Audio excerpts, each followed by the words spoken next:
Hay experiencias y temas que necesitan destacarse. Iniciamos Altavoz AM. Altavoz AM, donde aumentamos el sentido de la conversación.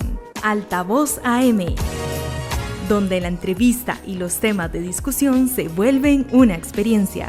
En Radio Libertad 570 AM más plataformas digitales. Amplía tu mente. Amplía tu mente.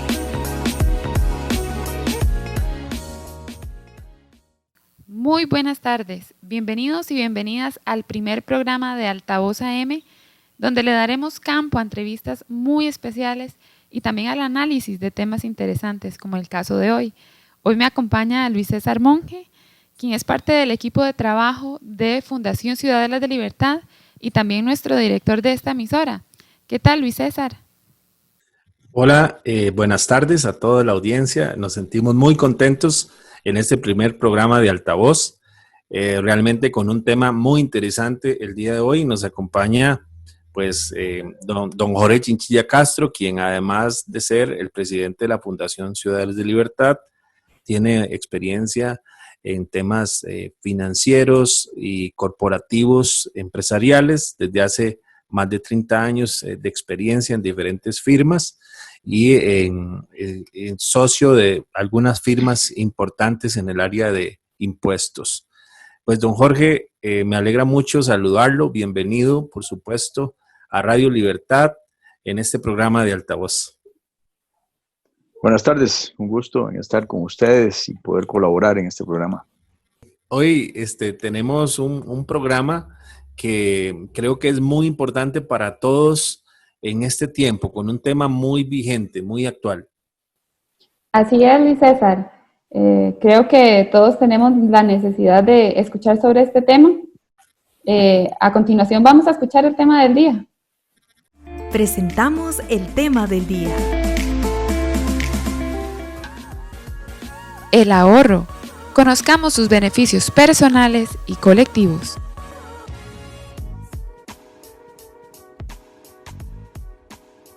Como acaban de escuchar ustedes el tema del ahorro siempre ha sido importante. En Costa Rica, por ejemplo, no se ve tan marcada una cultura de ahorro como en otros países, pero en tiempos de crisis definitivamente este hábito cobra más relevancia. Aquí tenemos a don Jorge Chinchilla, quien nos va a hablar mucho más y nos va a ampliar sobre este tema. Pero, por ejemplo, don Jorge, el hecho de que las personas no consideren este hábito tan importante puede deberse a que las personas no conocen los verdaderos beneficios del ahorro. ¿Qué piensa usted al respecto? Bueno, definitivamente la persona que nunca ha ahorrado efectivamente no conoce cuáles son los beneficios de ese hábito. O sea, hablando ya como el ahorro como hábito, tenemos que recordar que todo hábito bueno es absolutamente desconocido para cualquiera hasta que no lo practica. Y sencillamente, efectivamente, cuando uno nunca se ha acostumbrado a ahorrar, no tiene ni la más mínima idea de cuáles son los beneficios que va a obtener al ahorrar.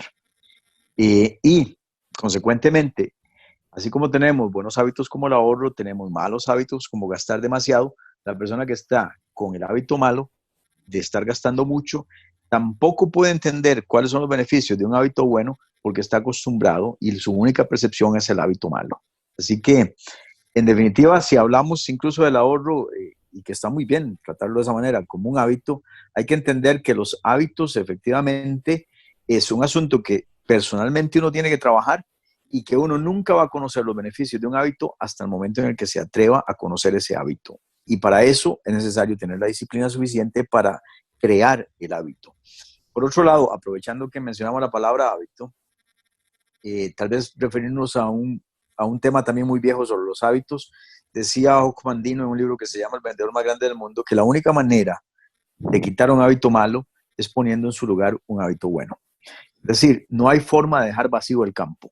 Es un campo que ya está en nuestra mente. Y si queremos cambiarlo, tenemos que sustituirlo por alguna otra cosa. Pero nunca pensar en que para quitar un hábito malo podemos sencillamente eliminarlo y ya está. No, hay que poner algo en su lugar. Y definitivamente significa entonces cambiar piezas, cambiar modos de pensar, cambiar paradigmas. Don Jorge, algo que sucede a nivel personal, familiar, es que hay una percepción de que solo puede ahorrar aquella persona que tiene muchos ingresos o que tiene ingresos altos. Es una percepción equivocada, ¿cierto? Sí, definitivamente. Como estábamos hablando, esto es un asunto de crear un hábito. Las personas pueden ahorrar en la medida en la que decidan empezar a cambiar la forma en la que vienen percibiendo su forma de vivir. En ese momento, y cuando aparte de cambiar esa percepción, logran meter el nuevo hábito en su vida, es posible ahorrar, no importa la cantidad, porque ese no es el punto. El punto es ahorrar algo. Y aquí entonces podemos recordar un dicho muy viejo que teníamos, que el dinero jala dinero.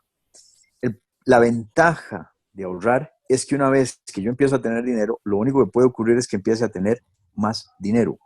Entonces, la gente en muchas ocasiones dice, es que aquellos ya tienen dinero, pero el dinero nunca empezó solo, empieza de alguna manera, como todas las cosas. La pregunta es cuándo me decido empezar. El hábito de ahorrar tiene la ventaja de que efectivamente el dinero va a generar más dinero, pero yo tengo que empezar en algún momento a generar esa riqueza o esa acumulación que va a permitir que después vaya creciendo. Pero debo empezar con lo que sea. Si me pongo metas demasiado altas, es como hacer ejercicio. Si me pongo metas demasiado altas, lo único que voy a hacer es que me voy a sentir decepcionado y no lo voy a lograr. Pero si soy realista, puedo iniciar ese nuevo hábito y puedo empezar a acumular y con el tiempo voy a ver resultados muy buenos. Ahora que usted dice que uno debe decidir cuándo comenzar, yo creo que a muchos desde nuestra niñez se nos ha enseñado a ahorrar, pero en un chanchito, ¿verdad? En una cantidad pequeña, pero realmente es igual, o sea, ¿cuáles son los beneficios de estar ahorrando en la casa, ¿verdad? O de ahorrar, por ejemplo, de manera formal en una entidad financiera. Bien, ese es el otro asunto. Ya viendo el ahorro más formalmente, entonces vamos a hablar del ahorro formal desde la perspectiva económica. El ahorro que se hace debajo del colchón o que se hace en un chanchito tiene el problema de que no genera ningún interés. En ese sentido, entonces el ahorro empieza por sí mismo más bien a deteriorar el dinero y a perder importancia. El ahorro que se hace formal en entidades financieras tiene una ventaja, genera interés y permite que ese dinero circule en la economía, haciendo que la economía se vuelva más robusta, permite que entonces mi dinero más el de los otros pueda ser utilizado en la generación de proyectos. Esos proyectos son buenos para la comunidad y a la vez de dar un beneficio a la comunidad, esos proyectos permiten que a mí me dé un rendimiento. Y es ahí donde está la ventaja. En el momento en el que yo ahorro en un chanchito o ahorro debajo del colchón, no hay beneficio para nadie, ni para mí, ni para los proyectos comunitarios, ni siquiera para las futuras generaciones, porque posiblemente cuando ellos reciban el dinero, si yo se los diera, ya va a estar desinflado porque la inflación habrá causado daño, o sea que no va a valer lo mismo. En cambio, si yo lo meto en el sistema formal, el dinero genera intereses, genera, repito, también proyectos porque ese dinero se utiliza para esos proyectos y genera un valor mayor en el momento en el que alguna vez yo se lo dé a alguien. De esa manera, entramos en una posición ganar-ganar. Tener el dinero en el sistema formal lo único que genera es ganar-ganar. Todos ganamos. Si lo tenemos, en cambio, guardadito ahí en la casa, todos perdemos. Ahora, sí. El profesor apuntaba al tema de que solo las personas con más dinero pueden ahorrar, que eso es lo que la gente pues piensa también. Pero también el hecho es que nosotros conocemos o sabemos que en Costa Rica el nivel de endeudamiento es muy grande, ¿verdad? La gente maneja deudas muy elevadas, ¿verdad? Entonces, será un mito que las personas, porque he oído a personas decir, yo no puedo ahorrar por mi nivel de deudas, ¿verdad? ¿Es cierto esto o qué podría decir usted al respecto, don Jorge? Bien, como lo decía antes, en sí, eso es un mito. Es decir, la persona sí debería, más bien cuando está más endeudado, intentar disciplinarse, generar, de ser posible, algún ingreso adicional y ahorrar ese dinero para cancelar esas deudas. De hecho, esa debería ser su primera reacción natural. No guardar el dinero pensando en otra cosa más que cancelar las deudas que de por sí suelen ser muy caras.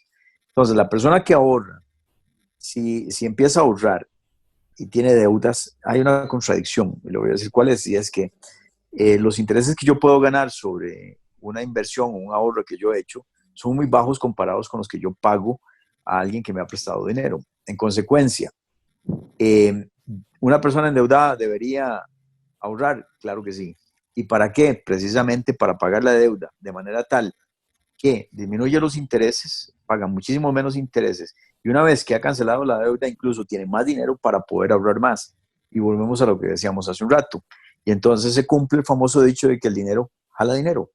Porque en ese momento ya no tengo la deuda, ya no pago tantos intereses y ya tengo el hábito de ahorrar. Si yo sumo esas tres cosas, el resultado es que empiezo a ahorrar más y que empiezo a generar más ingresos por intereses y que empiezo a tener más posibilidades de generar más dinero porque estoy acumulando más dinero. Sí, definitivamente creo que es parte de una disciplina en la que tenemos que entrar como personas. La disciplina, incluso para utilizar un término bíblico, en el principio o en el momento no gusta, pero luego es realmente bueno. Y creo que debemos de entrar en esas disciplinas. Por ejemplo, y además es importante que establezcamos un porqué, darle un sentido al ahorro. ¿Por qué yo voy a ahorrar? Darle un nombre, darle un apellido al ahorro, porque eso también es una forma de motivar el ahorro. Disciplina y darle un sentido, darle un nombre. Yo he visto, por ejemplo, vemos cuando dicen voy a hacer el ahorro para la universidad o el ahorro para la escuela de mis hijos, para las diferentes cosas, para pagar las deudas, para pagar la casa. Cuando uno le pone nombre a las cosas y se disciplina, puede hacerlo. Ahora bien, hay algo que, don Jorge, me ocupa y es el hecho de que hasta dónde lo incentiva uno, porque hablamos de la formalidad de los intereses, pero hasta dónde lo estimula uno las entidades bancarias, hasta dónde, porque voy a decirlo claramente, uno pregunta cuál es el interés y a veces el interés, dicen, es 0, nada por ciento. Uh-huh. Bien, esa es una muy buena pregunta.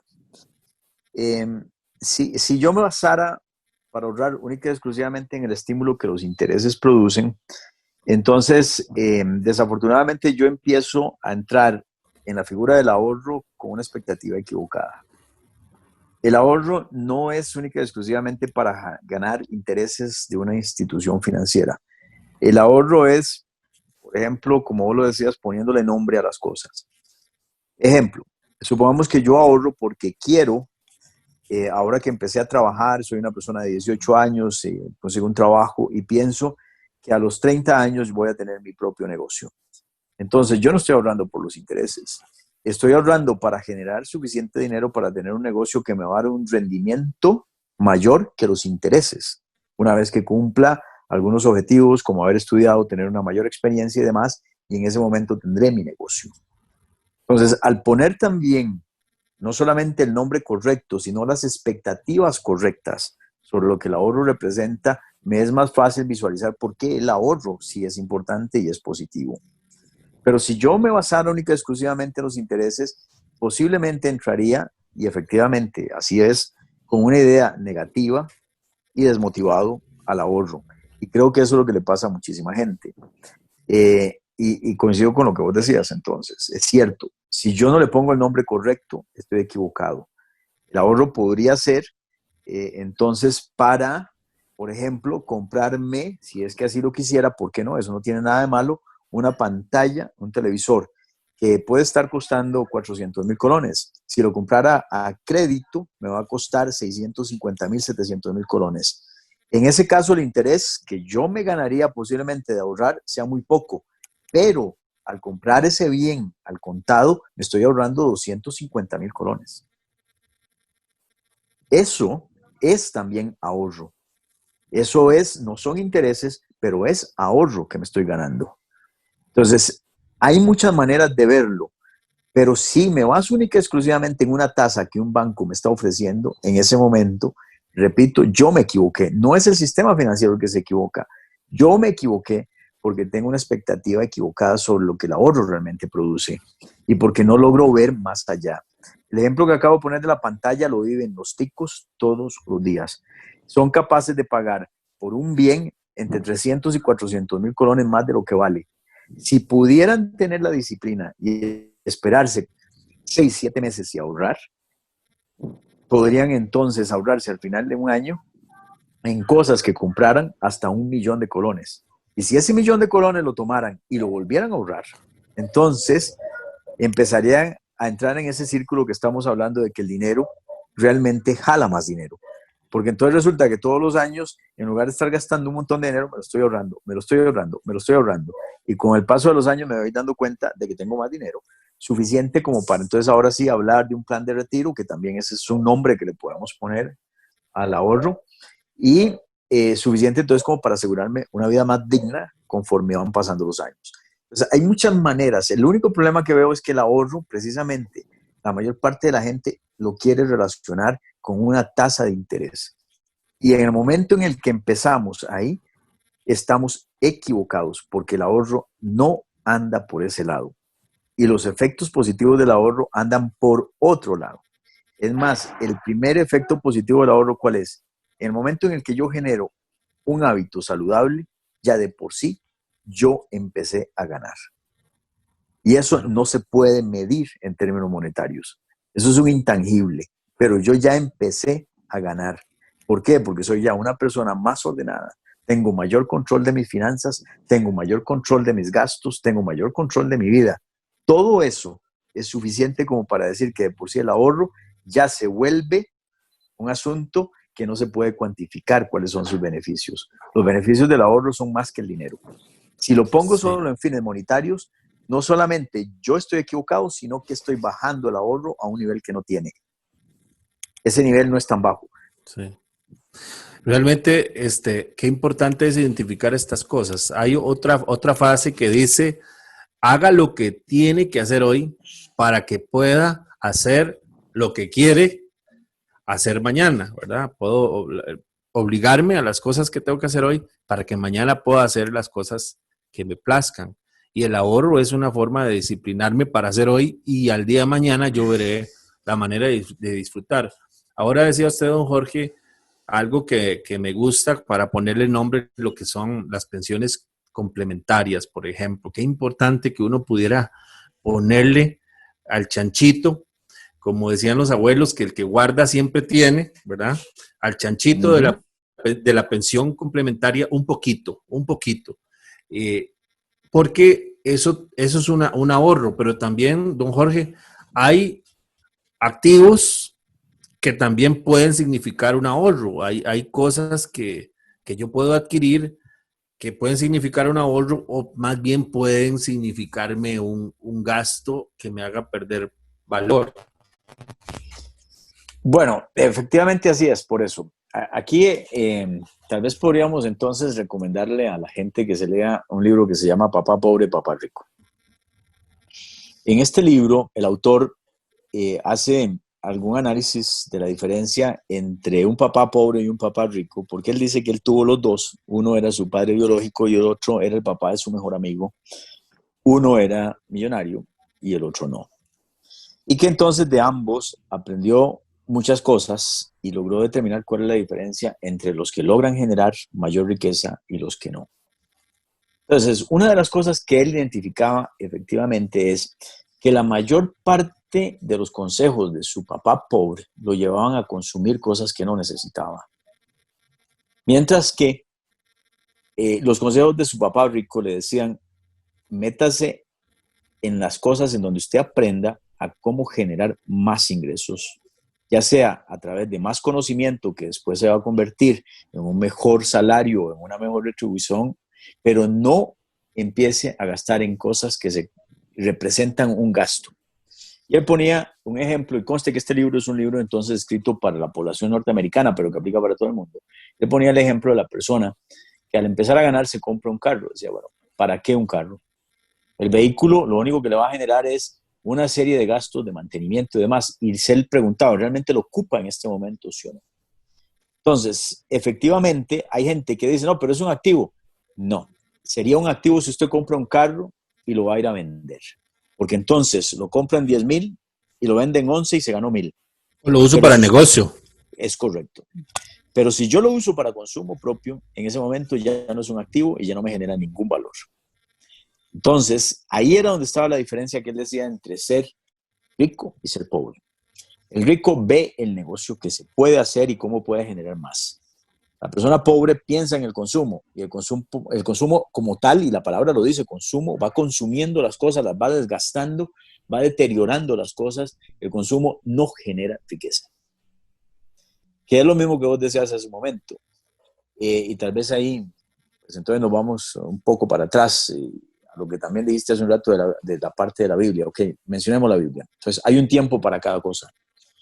Hay un tiempo primero para hacer una acumulación de riqueza y con esa riqueza después comprar, pero no es al revés. No puede ser primero comprar para después ver cómo hago para pagarlo, porque entonces ocurre lo que ya mencionamos hace un rato. La mayor parte de la gente está endeudada. Eso es lo que le conviene a los negocios, eso es lo que le conviene a los demás, pero no me conviene a mí. A mí me convendría más cambiar la ecuación y decir, no, primero yo voy a ahorrar, porque eso es lo natural. Lo natural es, primero, yo siembro y después cosecho. Eso es lo natural. Y lo natural siempre ha generado mejores resultados. El problema es que nosotros nos acostumbramos a vivir al revés. Primero cosechamos y después voy a ver cómo hago para generarlo. Eso no es natural. Y como todas las cosas que no son naturales, los resultados son negativos. Ahora, en estos momentos, yo creo que todas las personas, como las prioridades han cambiado y las necesidades también, tal vez uno puede ver que el salario le rinde más a uno, precisamente porque uno está viendo que no está gastando en cosas, o que antes más bien uno gastaba en cosas que no necesitaba, ¿verdad? Así Y también es. en vista de que, por ejemplo, los tiempos de crisis son cíclicos, deberíamos las personas tener siempre un ahorro precisamente que dé soporte a estos tiempos de crisis. Bien, efectivamente. O sea, cualquier persona que ahorre siempre debería tener, volviendo a lo que decía Luis César, de ponerle nombre a las cosas, debería tener un fondo para contingencias, sin lugar a ninguna duda. Eso es una regla de oro. Uno siempre debería estar en la capacidad de poder vivir, incluso vivir, unos 2 o 3 meses con lo que ha podido ahorrar para poder en ese caso darse el tiempo de ir a buscar una mejor opción de trabajo o reacomodar cosas. Uno no sabe lo que le puede pasar. Por ejemplo, alguna persona puede en algún momento estar en una situación de luto tal que durante un par de meses no puede trabajar y tiene que entonces vivir de alguna manera. En fin, o sea, porque no se trata solamente de verlo como la crisis que estamos viviendo hoy. La vida está llena de una serie de crisis que nos pueden afectar y que pueden minar nuestra capacidad de generar ingresos.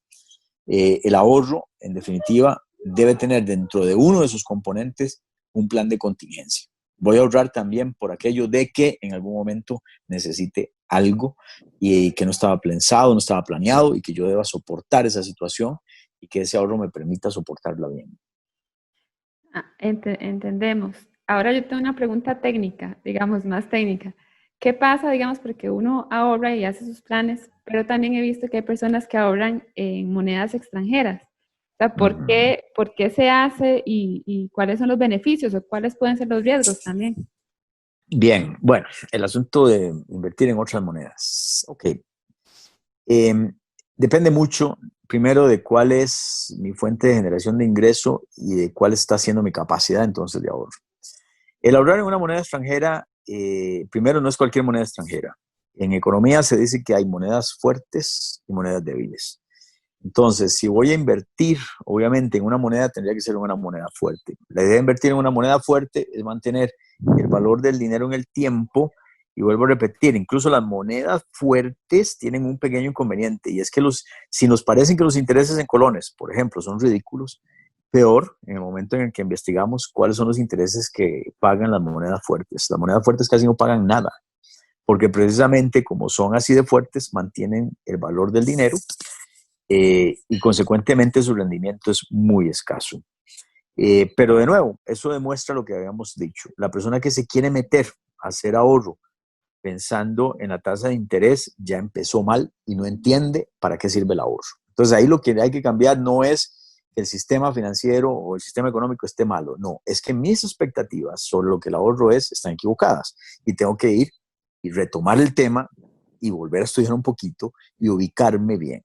Pero entonces, para escoger si voy a hacerlo en una moneda extranjera o en colones, primero es a qué plazo quiero hacer el ahorro. Si yo quiero hacer un ahorro a largo plazo, puede ser en una moneda fuerte, pero si es un ahorro, por ejemplo, para un plan de contingencia, es mejor tenerlo en colones, en una institución local y que el dinero esté a la vista y esté disponible. Entonces va a depender un poquito de cuál es el objetivo por el cual yo estoy ahorrando. Si es para un plan de pensiones o un plan de retiro o para un plan a largo plazo de comprar una casa o demás, podría ser perfectamente en una moneda fuerte como el dólar o como los euros, que se mantienen bastante estables. Entonces, ¿de qué va a depender? Va a depender, repito, de mi capacidad de ahorro, de cuál es el plan para el que lo estoy haciendo y del plazo para el que lo estoy haciendo. Y, obviamente, escoger bien la moneda. Cuando hablamos de moneda extranjera, tiene que ser entonces una moneda que se considere fuerte, que son monedas que prácticamente mantienen su valor muy estable a través del tiempo. Ahora, don Jorge, nosotros, digamos, las personas físicas hemos visto en este tiempo de crisis, pues en riesgo nuestra situación financiera, así también como las empresas. ¿Las empresas también deberían tener un sistema de ahorro? Sí, de hecho, muchas compañías se han visto a prueba con esta crisis y solamente están bien aquellas que hayan tenido precisamente un sistema de ahorro. Como lo decía hace un rato, muchísima gente ve el ahorro desde la perspectiva, incluso muchas empresas, del rendimiento, y muchas personas en muchas empresas critican el que uno tenga ahorros en unas compañías porque dicen que entonces esos son recursos ociosos. Pero en esta crisis ha quedado demostrado que no es tan cierto. Precisamente las compañías que no tengan un plan de contingencia y que no hayan ahorrado, en este momento están en problemas seriosísimos. Supongamos incluso una compañía que haya tomado todo su dinero que le sobraba y se haya dedicado a comprar bienes raíces y en este momento tiene muchos bienes raíces pero no tiene ninguna liquidez. En una crisis como esta, tener todo única y exclusivamente en bienes raíces sería una de las peores cosas que uno pudo haber hecho. Y por eso, precisamente, dentro de todo esto que es ahorrar, hay que aprender a mantener el balance, como todo. Ningún exceso es bueno. Tener todo en efectivo no es bueno, pero tenerlo todo en activos fijos o en bienes inmuebles tampoco es bueno. Ningún exceso va a ayudarme. La gente, algunas personas dicen, no, yo siempre he estado en bienes raíces y eso es la mejor inversión. Depende de los momentos. En un momento como este del COVID, esa no es. Y la historia lo está demostrando hoy. Cualquiera que pueda hablar con un empresario que tenga todo metido en bienes raíces sabrá que en este momento esa gente está teniendo problemas de liquidez enormes y sí es cierto, tienen un montón de bienes, pero no tienen con qué vivir. Así que efectivamente es un tema de balance y es un tema de decir, bueno, necesito, incluso esa es la parte más importante, para ahorrar bien, dependiendo de lo que uno haya estudiado y el expertise que uno tenga, lo primero que se necesita no solamente son las ganas de ahorrar, sino también pedir consejo. No hay nada más importante que tener un consejo de gente que le pueda decir dónde y cómo tiene que invertir y cómo guardar sus ahorros y en qué debe direccionarlos. Y que incluso en algún momento tener a alguien con quien pueda hablar y que me pueda cuestionar cuáles son mis planes para determinar si tienen o no tienen algún sentido bajo las condiciones existentes.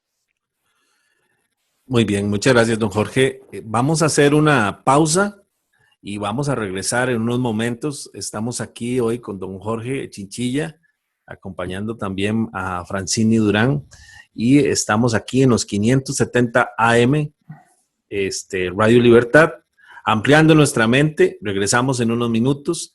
Me gustaría, don Jorge, que al regresar hablemos un poquito de las políticas de ahorro del país, de lo que está generando la Asamblea Legislativa, cómo el Estado está contribuyendo a que las empresas puedan surgir, porque para generar ahorro también el Estado tiene que cooperar. Así que hacemos una breve pausa y ya continuamos.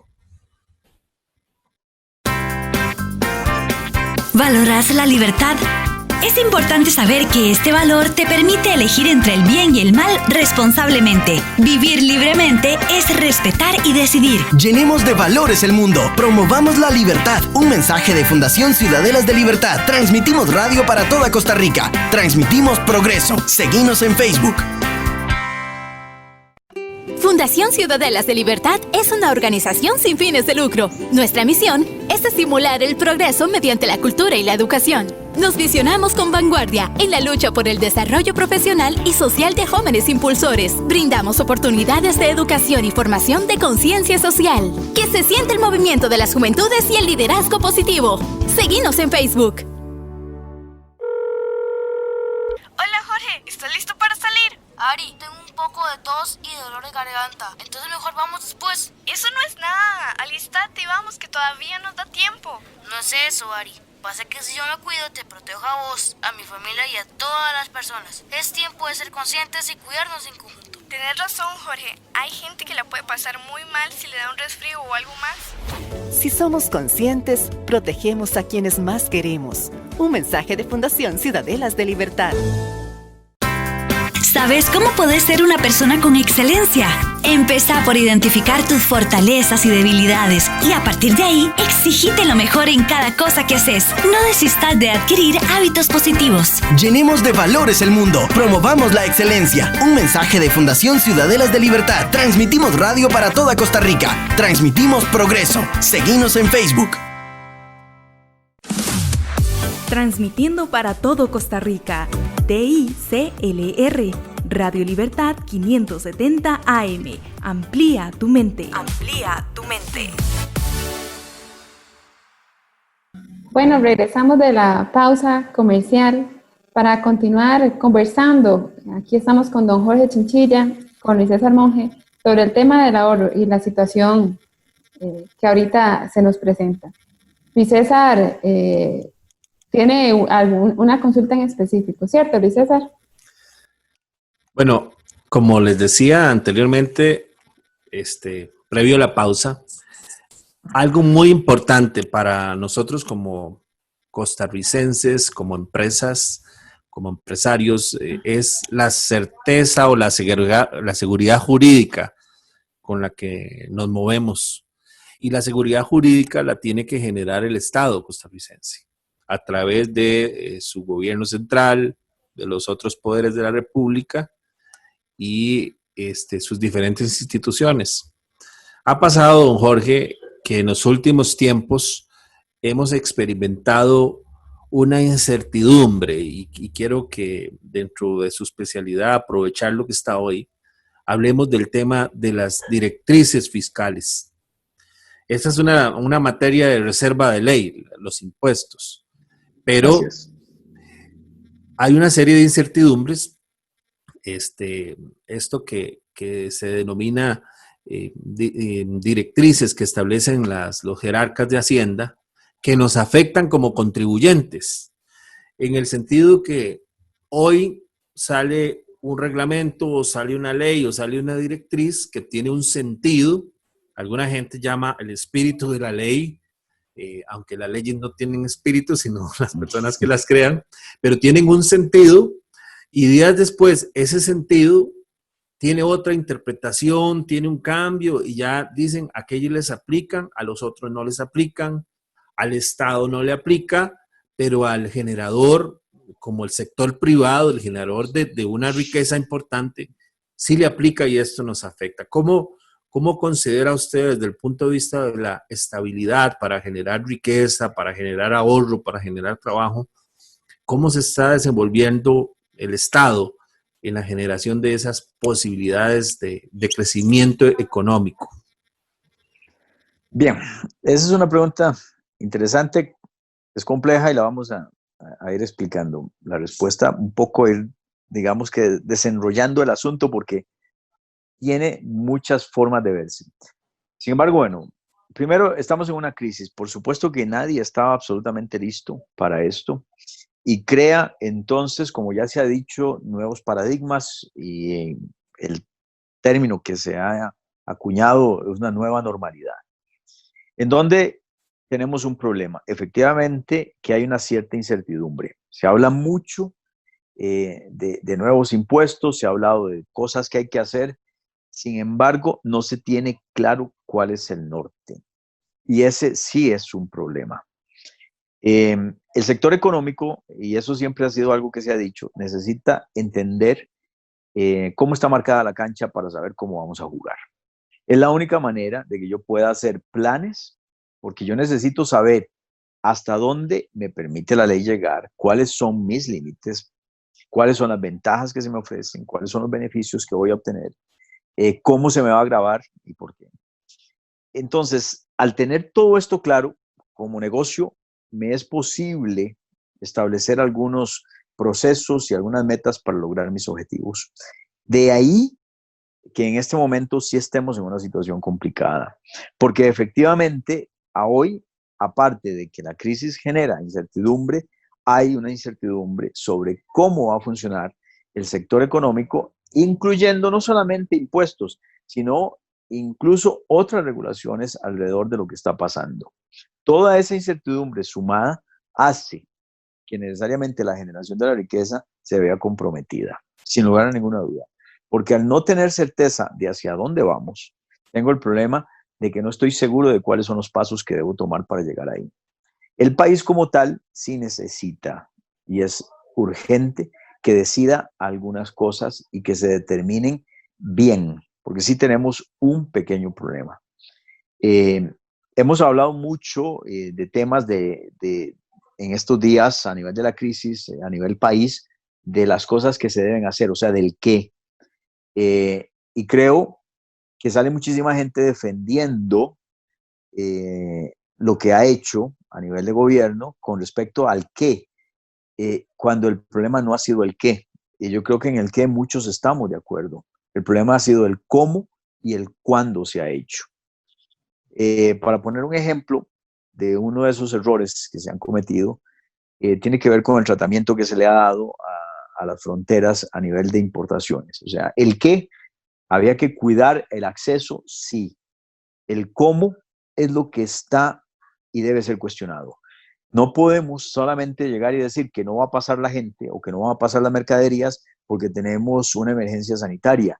Eso está muy bien, pero ¿cómo lo hicimos? ¿Cómo comunicamos? ¿Con cuánta antelación? ¿Cuál fue el procedimiento y el proceso y el protocolo que íbamos a seguir? ¿Y cómo se discutió con los otros países que también iban a estar involucrados? ¿Y en qué momento se dio esa discusión? Son temas que cuando se analizan uno dice, bueno, esto no se hizo bien.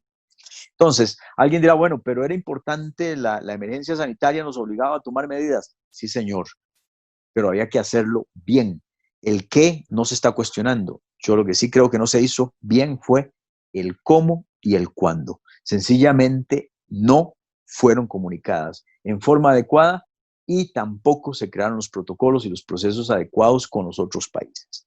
Eso demuestra que tenemos una serie de incertidumbres en una serie de toma de decisiones, y eso incluye el tema de impuestos que se ha venido mencionando, en donde cuando hablamos del qué parece que todos coincidimos. El problema sigue siendo cómo y cuándo se va a hacer. Entonces, ahora se está hablando de la posibilidad también de nuevos impuestos. En algún momento alguien ha dicho que el IVA otra vez vuelva a ser el 15%, y cuando digo otra vez el 15% es porque el impuesto general sobre las ventas hace muchísimos años en el gobierno de Calderón una vez estuvo en el 15%.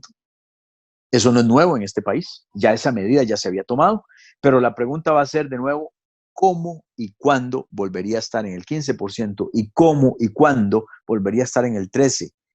En el gobierno de Calderón, para poner un poco de historia en esto, cuando se pasó al 15%, la tasa que se tenía anterior era del 10%. Y la ley lo que preveía es que sí, vamos a tener 15 un año, 14 en el que sigue, 13 en el que sigue, 12 en el que sigue, 11 en el que sigue y volvemos al 10. Nunca llegamos al 10. Nunca se cumplió lo que se había dicho. Sencillamente, el Estado empezó a crecer y a engordar de manera tal que no se pudo volver al 10% como se había prometido originalmente. ¿Qué es lo que vos estás diciendo? Está muy fácil ofrecer una ley y hablar de que el espíritu de la ley es X y después a medio camino cambiarlo y darle un sentido diferente. Eso lo único que genera es una incertidumbre que no permite que las empresas puedan generar ni que esté la gente que tiene los recursos dispuesta a comprometerse con proyectos de largo plazo porque no saben hacia dónde vamos. Eso me ocupa, don Jorge, eso me ocupa en el sentido de que muchas veces se dice, y hay algunos especialistas en tránsito dicen, hagamos carreteras más anchas y nos vamos a llenar de más carros. En materia de económica, crezcamos en ingresos por impuestos que al final afectan al consumidor final y a veces crecen los gastos, efectivamente. Y para uno personalmente y para un país o para una institución, no es solo generar ingresos, es controlar los gastos, que es algo que parece que está costando en este momento. Bien, sí, pero esa es, digamos que la disyuntiva de todos. Los negocios también tenemos el mismo problema. Todos tenemos, en las casas tenemos el mismo problema. No se trata solo de generar más ingresos, sino también controlar los gastos. Una persona física que gane 2 millones de colones al mes, pero gaste 3, está en problemas enormes, no importa cómo se llame.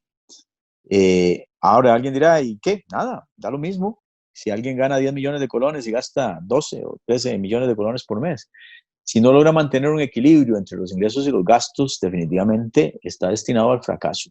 Y eso es igual, repito, para personas físicas, para empresas, como para el gobierno. Este es un tema que efectivamente nos ocupa a todos. En los discursos, hace poco veía en la televisión, donde se decía que tenemos que, un ministro de ahí decía, tenemos que decir esto y esto porque es nuestro deber de transparencia y probidad. El deber de transparencia y probidad va muchísimo más que dar algunas cuentas sobre algunas cosas que estamos haciendo en la crisis. Tiene que también que darnos un poquito más de detalle qué estamos haciendo en materia de control de gastos y todos deberíamos saberlo. ¿Por qué? Porque si no, entonces no hay transparencia. O sea, sencillamente parece que algunos temas sí los estamos desarrollando mucho, otros temas no tanto, y entonces el discurso también empieza a perder valor. Para algunas cosas sí somos transparentes, para otras no. Para algunas cosas, lo he venido mencionando en medio de la crisis, para algunas cosas en medio de la crisis, los derechos de unas minorías no son válidos y valen los de la mayoría, pero para otras cosas, como ha quedado demostrado, las minorías tienen más valor y pesan más que la mayoría. Y eso lo único que hace es desacreditarme y restarle valor a mis palabras. La crisis demuestra y ha demostrado que efectivamente cuando la mayoría decide que alguna cosa se tiene que hacer, eso es lo que prevalece. Y así debería ser. Y eso no significa entonces que estemos violando realmente los derechos de las minorías. Pero vuelvo a repetir, ahí tenemos problemas. El discurso no es consistente y eso hace dudar de las palabras de quienes están diciendo sus discursos. Bueno, ahora también habíamos conversado hace unos días de también, bueno, y usted mencionaba, digamos, el cuánto se hacen las cosas. ¿Cuándo? Pero hace unos días hablábamos de que, por ejemplo, el gobierno facilitó, por ejemplo, todo este presupuesto para los bonos proteger, y, por ejemplo, también la Comisión de Emergencias y todo, en fin, la gran cantidad de organizaciones estatales que tenían recursos que no salieron de generación espontánea, ¿verdad?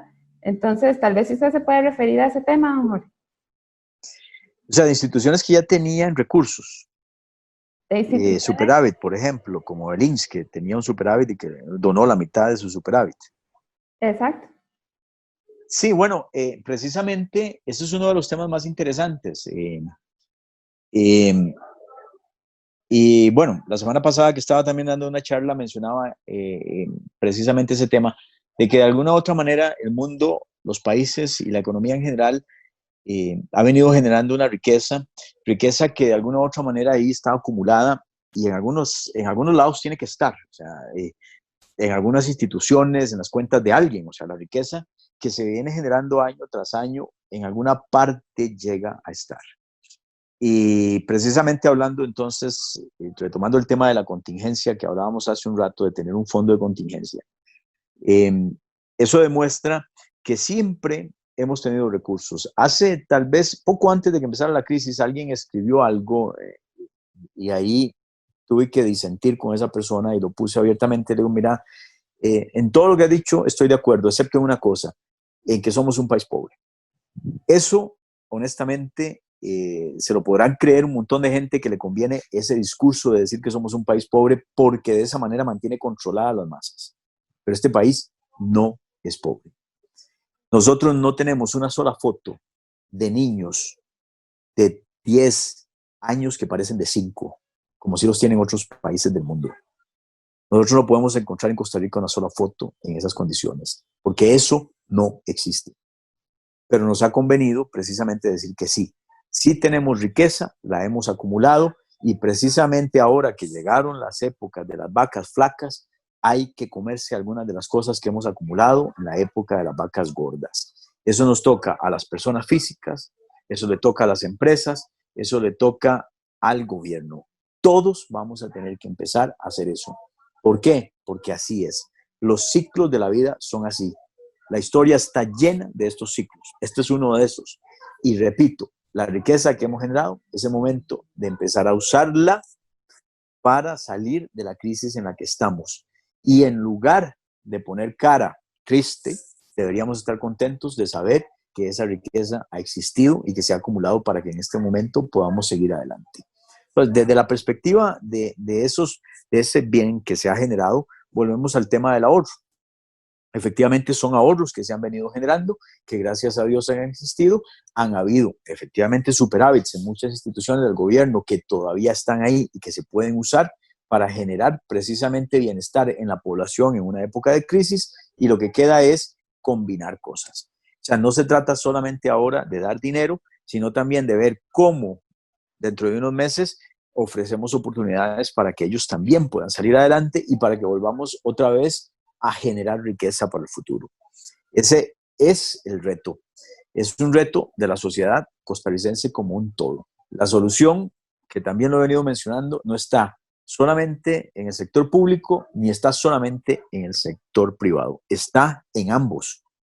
Pero mientras algunos defiendan a ultranza su posición y no busquen un punto intermedio, entonces sí que estamos en problemas. Porque la solución en realidad está en el concurso de los dos. Si los dos dan, si los dos ceden y si los dos reconocen que estamos ante nuevas condiciones y que las nuevas condiciones crean nuevas reglas y que sobre esas nuevas reglas tenemos que crear consenso y discusión, entonces vamos por muy buen camino y creo que el país tiene un gran futuro si logramos eso.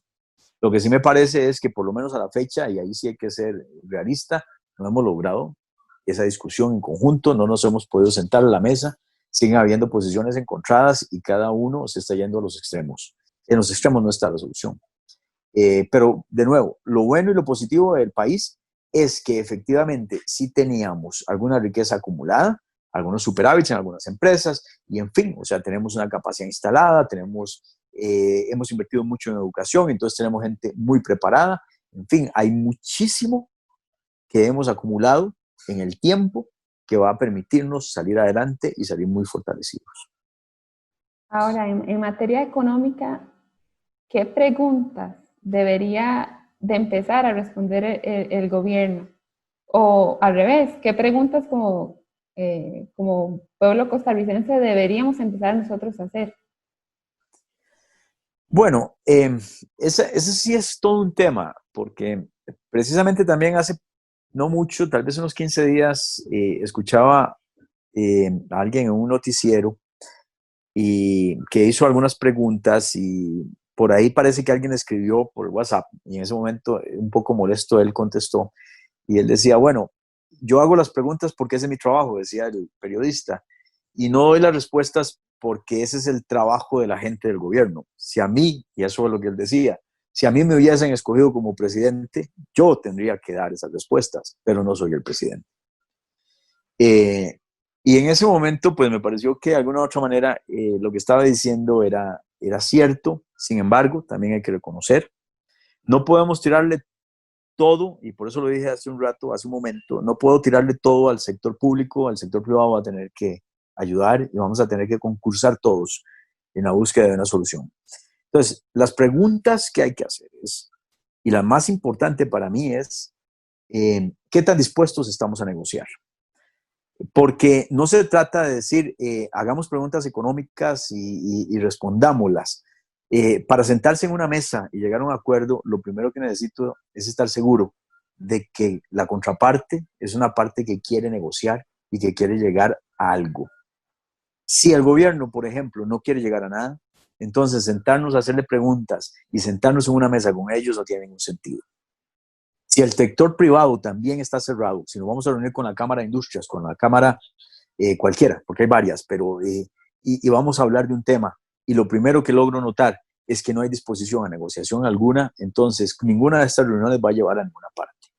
La primera pregunta que hay que hacerse es realmente qué tan dispuestos estamos a hablar y a buscar soluciones en conjunto. Y sobre una base de una respuesta sincera a esa pregunta, creo que podríamos empezar con una agenda.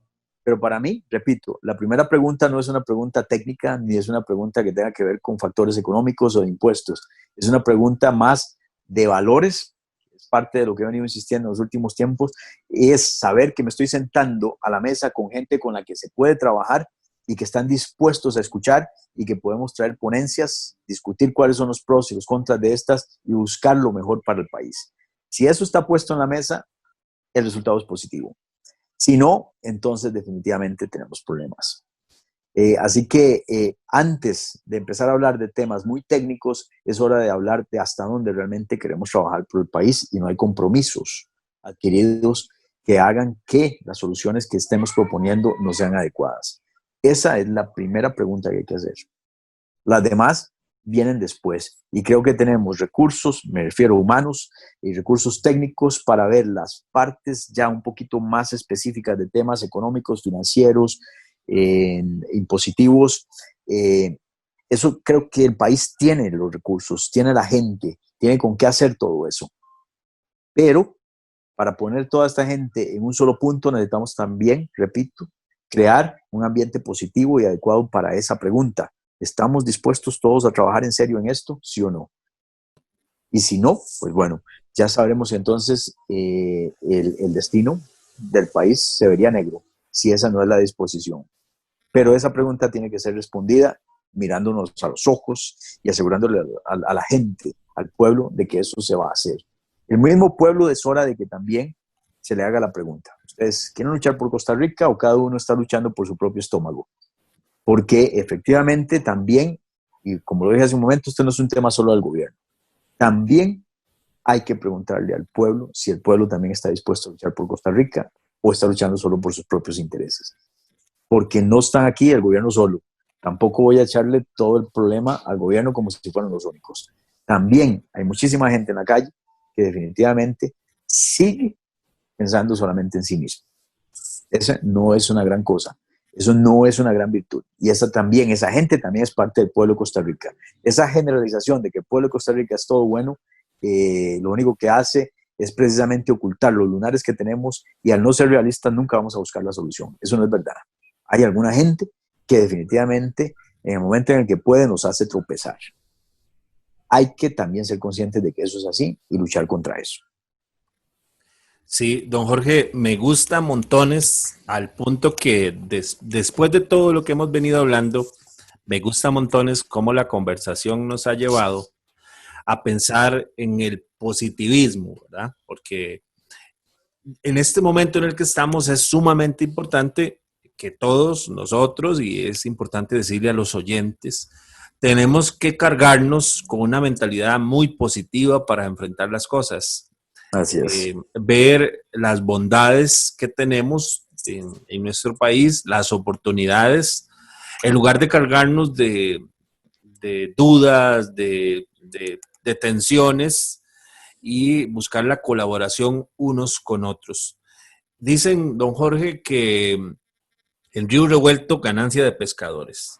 ¿Qué le podemos decir a la gente que en busca del ahorro y de la generación de recursos está haciendo emprendimientos hoy, se está reinventando hoy? Porque la crisis a veces es una oportunidad también.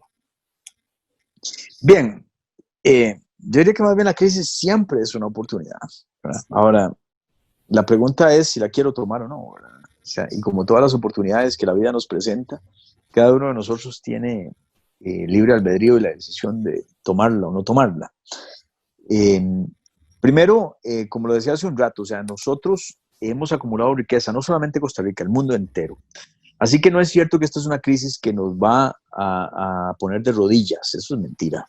No es ni la primera, ni va a ser la última. y ya hemos demostrado que vamos a salir adelante. ¿Qué hay que hacer? Bueno, estamos navegando en aguas turbulentas. ¿Qué haría cualquier marinero cuando navega en aguas turbulentas? Sabe que ese no es el momento de tirar las campanas al aire. Es el momento de cuidar los gastos, de cuidar mis planes, de cuidarme mucho en este momento en cuanto a la salud. Es el momento entonces de reducir al máximo los gastos, pero con la certeza, vuelvo a repetir, de que no nos estamos hundiendo. Todavía estamos a flote y eso es lo más importante acá. Estar pendientes de lo que vaya ocurriendo día a día. En una crisis, como lo acabo de decir, esto es como navegar en aguas turbulentas. Pensar en que a 3, 4 kilómetros de ahí está la costa, eso no me ayuda en nada. Hay 3 o 4 kilómetros que tengo que pasar. Y la única manera de salir adelante es midiendo día a día qué es lo que está pasando. Todavía la economía se mantiene bien. Todavía mucha gente tiene trabajo. Eso significa que esas personas todavía tienen que ir y consumir. Eso significa que estas personas todavía necesitan servicios, que estas personas necesitan bienes. Entonces, todavía hay una serie de necesidades que hay que suplir, lo que significa que hay todavía trabajo y hay muchas oportunidades nuevas. Hay que estar atentos de qué es lo que la gente empiece o va a empezar a necesitar más.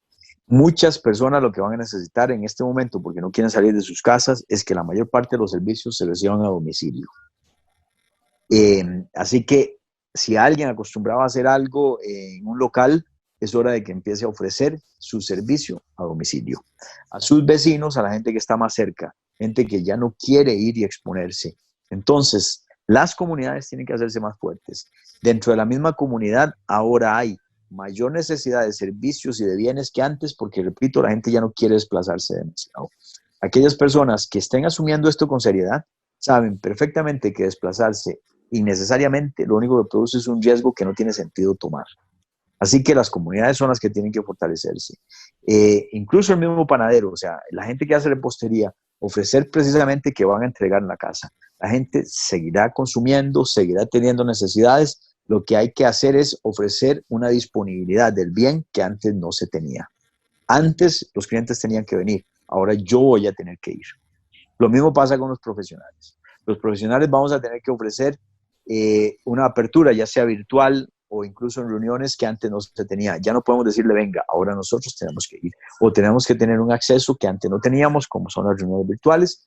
Pero entonces, para todo esto, hay nuevas oportunidades. Y lo otro, a pesar de que se vuelve un poco difícil, definitivamente tenemos que, ¿verdad?, educarnos en temas tecnológicos. Este es el momento en el que todos tenemos que empezar a usar mejor las herramientas. Entonces, sacar tiempo para aprender. Muchos cursos son gratuitos, otros serán pagados, depende de las posibilidades de cada quien. Pero sí, hoy por hoy hay que aprender a utilizar bien las herramientas tecnológicas. Hay que aprender, por ejemplo, en el caso de la gente que tenga proyectos, a mejorar la forma en la que administran los proyectos, que administran sus tiempos. Con esto de la parte virtual se está volviendo más difícil la administración de tiempos, entonces vamos a tener que mejorar en una serie de habilidades que antes no eran tan importantes, pero ahora sí lo son. ¿Qué va a ocurrir? Nada, que sencillamente vamos a reacomodar las piezas, pero en realidad sí va a seguir existiendo buenas posibilidades de conseguir trabajo. Eso sí se va a dar, o sea, la economía en realidad no va a venir tan abajo como para decir que nos vamos a morir de hambre. Eso no es posible. No en un país como el nuestro. Vivimos en una zona donde se produce comida todos los días. Aquí el tema es ser conscientes de que estamos en una posición en la que primero hay que agradecer lo que se tiene y después trabajar por lo que se quiere. Pero lo que se tiene también hay que ser agradecidos. En una tierra como la nuestra, tan pródiga, morirse de hambre es prácticamente imposible. Vamos a poder seguir generando la suficiente cantidad de alimentos para que el pueblo siga viviendo y todos sigamos viviendo bien. Y con eso ya basta para ser agradecidos y después, sintiéndonos sanitos, bien alimentados y fuertes, seguir adelante. Muchas gracias, don Jorge. De verdad que este resumen final es bastante positivo para todos. Pensemos en organizarnos. Muchas veces decimos tengo que, pero también debemos pensar en qué tengo, ¿verdad? En qué tengo. Y valorar las cosas buenas. Don Jorge, muchas gracias. Se nos ha ido el tiempo rapidísimo hoy, ¿verdad? Y creo que vamos a tener la oportunidad de hablar en programas posteriores. De verdad, don Jorge, muchas gracias por habernos acompañado este día. Muchísimo gusto. Y muchas gracias también a ustedes por quedarse en nuestra sintonía. Recuerden que Altavoz AM les acompañará de ahora en adelante los martes y viernes a las 6 de la tarde. Así que esperamos que nos sigan acompañando y les deseamos hoy una muy bonita noche.